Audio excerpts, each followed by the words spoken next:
Hi everyone, Chris Stout here, doing a walk-around tour of the 2022 BMW R9T option 719. Going to be going over some details and some specs.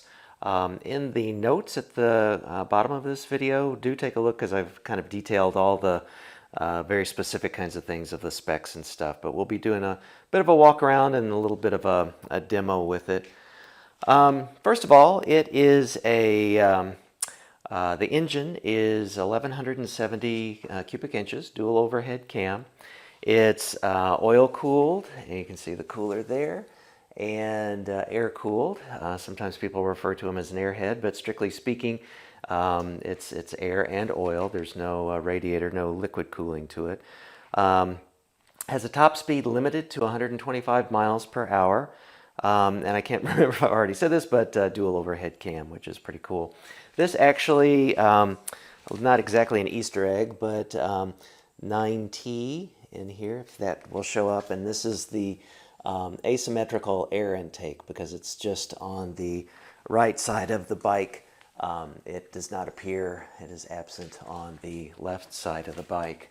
Now let's take a look at the brakes. Cross-drilled dual front Brembo brakes. That it is a 320 millimeter discs and 4-piston Brembo. In the back, single disc, cross-drilled.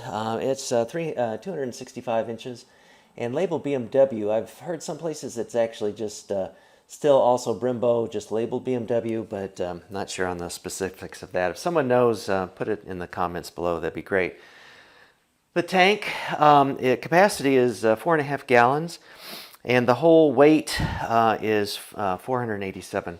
I believe that's a dry weight. Wheels, wire spoke. We'll get into those in a second. It's one of the options. 17-inch. They're 3.5 in the front and 17-inch diameter, and 5.5 inch in the back. And I think, what are we running? Brigstones, our factory stock.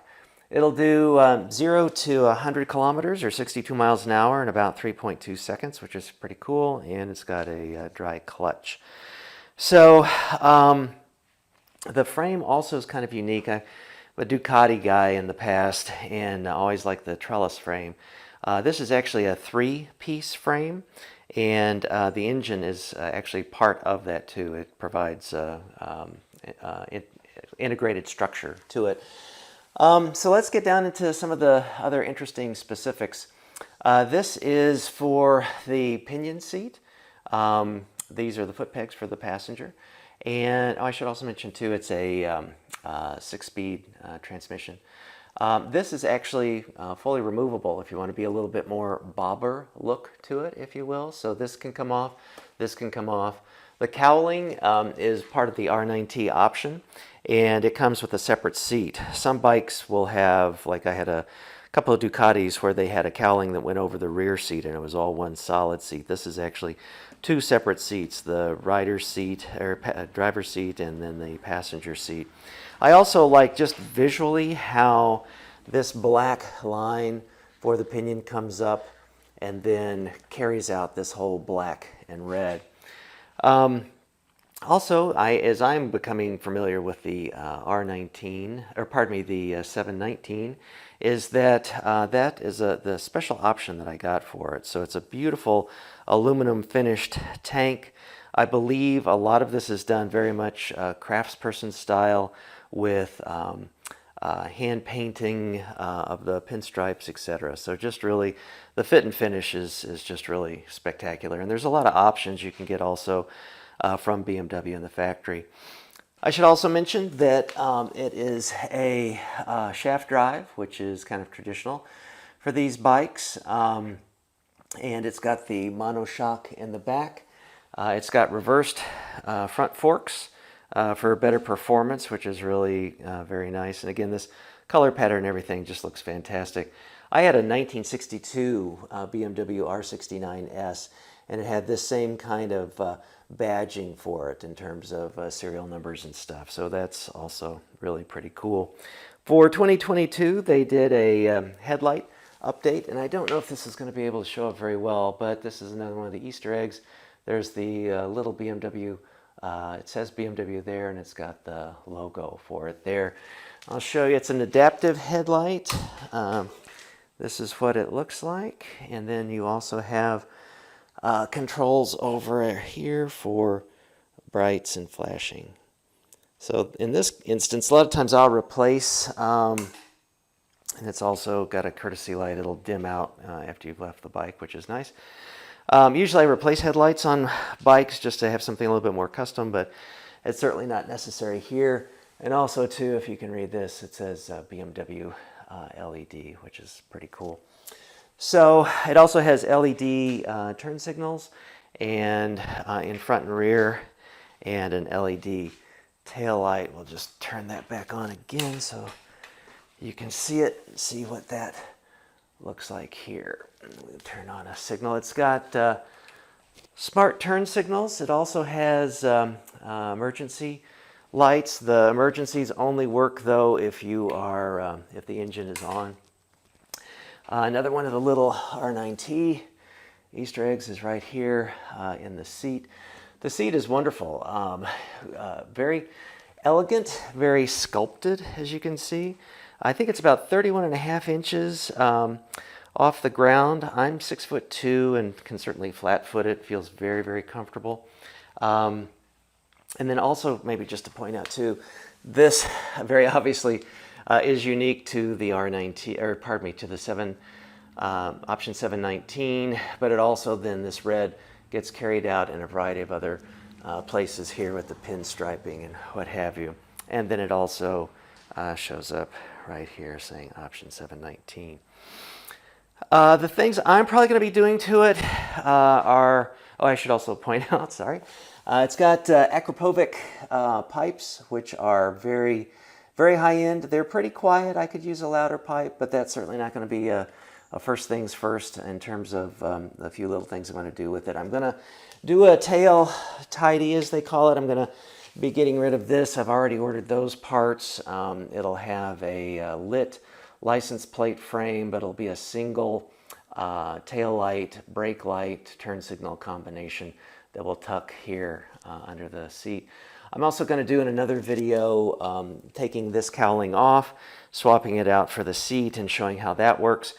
Some bikes, old Ducatis I had, you would take the ignition key and it would unlock something. This actually has a specific key. I don't know if I can show you under here, but there's a spot that a specific secondary key comes with to swap those seats out. Let's see. We also, this rear brake is adjustable. Front forks are also adjustable. I'll be doing just a quick little video about certain kinds of adjustments, like with the clutch and brake handles and things are very, very easy to do that. And you'll also see BMW motor rod and things in a variety of other kinds of cool places. So let's do a little step through with some of the functions. When you first start the bike, or actually just turn it on, you'll see, and hopefully, yeah, we can get into these. So here's the controls. If you menu up, it will change things on the left side. And if you menu down, it'll change things on the tachometer or the right gauge, obviously analog gauges as well too. So horn, turn signals, they will turn themselves off, self-canceling after a certain distance or speed is reached. This is this is cruise control. I need to double check and see what this is. And this is the emergency lights, and then this is how you can change some of the brightness settings, high beams and stuff. This side, start and stop. The modes for, you can go through rain, dynamic, or road. And then this also has heated grips, is something I should have probably mentioned earlier. And then these are the adjustments for spring and damp on your front forks. So if you go through the menu, I'm going to be pressing the upper one here. We'll see that it toggles through. This tells me these are trip odometers, which are basically the same because I haven't reset those. and then temperature. And you can see now too, we're also set in road. This is the clock, and I need to get a service. It's got a 600-mile service break-in, and I'm 200 miles into that, so about 400 more miles to do that. Let's see, is this... Okay, so then we can do the setup through here, which I actually don't want to do. And we can go, I'm going to go over here to mode, and then you'll see it'll change it from road to dynamic to rain. So I'm just going to go back and leave that on road. Now I'm going to press the lower one here, and we'll look at the tachometer side. Right now it's listing voltage and also in because we're in neutral. This is our average miles per gallon. This is consumption of gallons, I guess, per hour. Engine temp, this is a bar graph. If they get taller and stack up and move to the right, the warmer the engine gets. And then average speed. So just kind of depends on what you want. I tend to just leave it on temperature. I just like to keep track of that. And then this also shows us, these will blink for just a short period of time until you have some distance that for your ABS and for some kind of warning indication, and in for neutral. So you'll get it here on the left side in the speedometer in green, and you'll get it here in the LED. I'm going to turn it off and then turn it back on so you can see the other lights also that show here for turn signals and hazard lights and high beams. And then again, it always preloads with when you have a service interval with that, and then goes to whatever setting it is that you had before. And again, kind of cool to see the classic BMW logos here. Earlier bikes only had one gauge, which I personally like having the two. I think it looks better, the symmetry of this, the matching of the brushed aluminum with that, same with the headlight, and just kind of seeing that thematically throughout the bike of where these kinds of touches go. I love the gold forks, and then also you can start to see, it's only 200 miles, but already the chrome headers are starting to get a little bluing on them, a teeny weeny little bit there. I don't know if that's going to show, but as I get more miles on it and those get warm, those will start to blue, I think, very nicely. So that is probably about it of the highlight reel. Like I said, look in the comments section below my notes on this video, and you'll see the specific details as to the kind of what's what with the bike. But so far, after 200 miles, really enjoying it. Very, very comfortable. Great craftsmanship. Bulletproof engine, great engineering, and looking to do just a few teeny-weeny little minor tweaks to make it more my own. I should also probably say too, now that I'm looking at the wheels, this is, I'm not a fan of how these look. I'm also not a super fan of how they sound. They do perform well, so that I am a fan of, but they kind of block what I think is a very interesting area here in how this wheel is laced together. This is an optional wheel. There's a standard wire wheel. There's a optional 5-spoke wheel, which I don't personally feel like goes with the vibe of this kind of a retro bike. But I just love seeing how you can see each lace of how it's fitted into the rim, and then how it comes up here and then is bolted in this ring, which I just think, I don't know, I think that looks beautiful. So and I'd like to have maybe I'll go to a single pipe in a year or two once I've gotten some miles on these, but something to kind of go maybe sweep up a little higher, follow this wheel tire curve, and then be able to kind of show this off a little bit more so people can more easily see that. But I really, really do like that. So again, very happy with it. I feel like I made a good choice, a good decision. I like retro style bikes. I did have a 2008 Ducati Club Sport 1000. Very much enjoyed it.